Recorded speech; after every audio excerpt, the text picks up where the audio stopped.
In this video, I will demonstrate how CABAM can be used to perform completeness testing. In other words, are all the transactions in the system?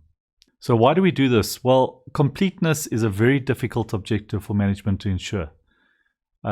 Or there could be severe revenue leakage. In other words, you're not billing everything that you should be billing in your business. Or there could be expenses unaccounted for which could resurface after the budget is spent. So let's have a look at a scenario. I've got cost center A, and cost center A gets charged $15,000 of rent on the 25th of each month, more or less. So that happens in January. We roll through to February, and on the 25th of February, $15,000 comes into this cost center. That's all good. Now, what happens in March is that amount hasn't come through the books. So CABAM is looking for this amount of $15,000, and it will flag it as an anomaly, which can be investigated. Now, there might be a scenario where someone has posted the rent on the 25th or the 26th of March, but they've only posted $100. So it's not in line with what has happened historically. CABAM will raise this as an issue. Now, that's looking at it from an expense point of view. If you were the landlord and your job was to bill customers for rent, you've billed two tenants again on the 25th of Jan, 25th of Feb, you've billed them the $15,000, but when it comes to March, that billing hasn't gone out. Maybe someone hasn't done their job properly, and this is a typical case of revenue leakage. CABAM will spot this for you and raise it as an issue. So let's have a look at this in a little bit more detail. In front of me, I've got a landlord's billing files.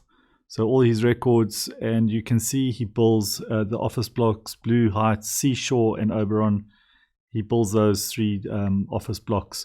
Now, what we're trying to do is make sure that the amount is consistent with its history, as well as the frequency is consistent. In other words, people are being billed on a consistent frequency.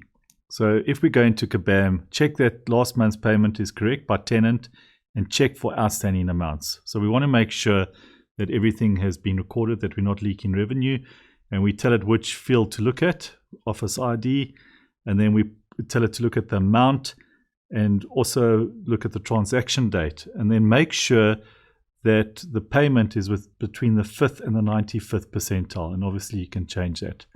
Once that's in, you save it, and off you go to CABAM, and we're going to go into quote to cash because we're looking at it from the landlord's point of view, and we can say check that last month's payment is correct by tenant and check for the outstanding amounts. Well, there's 2 failures or 3 rows tested. Let's go and have a look at those. So we can see that Blue Heights and Seashore have problems, but their problems are different. If I look at Blue Heights, the expected transaction should have been at least 54 days ago, so it hasn't happened yet. And in the second case with the Seashore one, the amount is less than the expected amount of $13,012. We only got $9,000, so CABAM will raise this as an issue.